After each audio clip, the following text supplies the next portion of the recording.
आझाद मैदान मुंबई या ठिकाणी मनोज जरांगे पाटील उपोषणाला बसलेले आहेत। त्या ठिकाणी आपल्या भगिनी आलेल्या आहेत। हा ताई, आपण कुठून आलात आणि शासन अजूनही आपल्या आरक्षणासंदर्भात सकारात्मक शासनाने भूमिका घेतलेली नाही, आपल्याला काय वाटतं सांगा?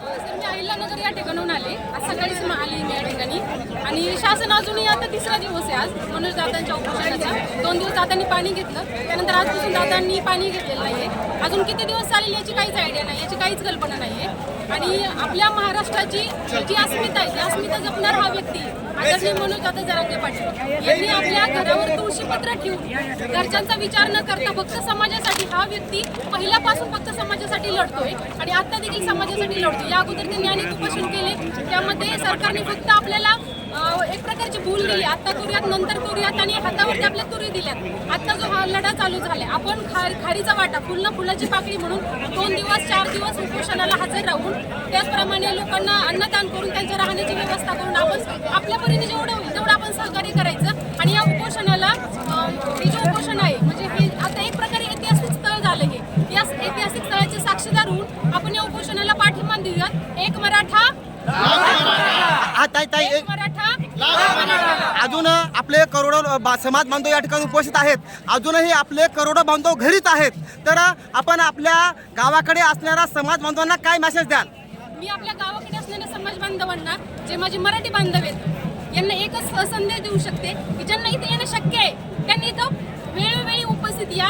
फुलाची पाकळी तुम्ही कोणत्याही प्रकारे आर्थिक मदत असेल किंवा अन्नदान असेल, कपड्यांची गरज आहे। आता मुंबईमध्ये सध्या भरपूर पाऊस चालू आहे, आपले जे बांधव आहेत त्यांना रेनकोटची व्यवस्था करून द्या किंवा कपडे ब्लँकेट काय असतील तुमच्या छोट्या गोष्टींच्या सहभागाने हा समाज, या समाजाच्या म्हणजे म्हणतात ना, शेतकरी जगला तर समाज जगणार आहे। शेतकरी हा जगाचा पोशिंदा आहे आणि जर शेतकऱ्यावर ही वाईट वेळ येत असेल तर मग पूर्ण समाज हा असाच जाणार आहे। त्यामुळे तुम्ही या सर्व समाजाला पाठिंबा द्या, मराठा समाजाला पाठिंबा द्या आणि ही जी दादांनी जी हे आता उपोषण मांडलं इथे या ठिकाणी, या उपोषणाला पाठिंबा देऊन आपल्याला हे आरक्षण घ्यायचंच आहे। कुठल्याना बायको कोणत्या प्रकारे आपल्याला आरक्षण घ्यायचंय, सरकारला मराठी माणसांसमोर झुकावंच लागणार आहे। मराठी बांधव जे आहेत आपल्या देशामध्ये, महाराष्ट्रामध्ये, त्यांची संख्या मोठ्या प्रमाणावर आहे आणि आपण जर विचार केला, सगळं मराठी बांधव जर एकवटला आणि आपण विचार केला तर आपण हे सरकार पण खाली कोसळू शकतो। या सरकारचं या मराठी समाजापुढे काहीही चालणार नाही। आज पूर्ण मुंबई जाम झाली,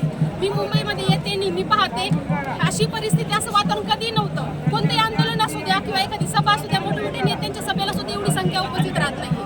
पण आता इथं जे आपला समाज उपस्थित झाला, इथं मोठ्या लाखोंच्या संख्येने उपस्थित झाला हा समाजाने कुठल्याही म्हणजे आर्थिक परिस्थितीचा विचार न करता, कुणाकडे राहायला घर नाही, कुणाकडे खायला पैसे नाही किंवा काही जॉब नाही आहे, जॉबलेस आहेत आपल्या सध्या मुलं, ज्यावेळेस म्हणजे परीक्षा देऊन अक्षरशः आपले मराठी बांधव परीक्षा देऊन 4-4, 5-5 अटेम्प्टमध्ये मागे येतात। कट ऑफ लागतं, ओबीसी वाल्यांना ओबीसीचे जे कॅन्डिडेट आहेत त्यांचं सिलेक्शन होतं, पण आपला 95-90-95 मार्क्स असणार कॅन्डिडेट सुद्धा आपला हा घरी राहतोय।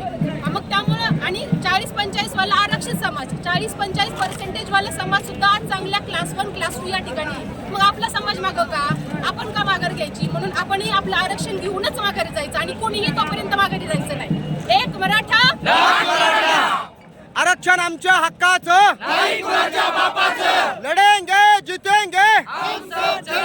या ठिकाणी त्यांनी सांगितलेलं आहे की शासनाने लवकरात लवकर सकारात्मक निर्णय घ्यावा आणि आपले जे घरी बसलेले समाज बांधव आहेत त्यांनी मुंबईला यायचं आहे, अशा प्रकारचं समाज बांधवांना आवाहन केलेलं आहे। धन्यवाद ताई।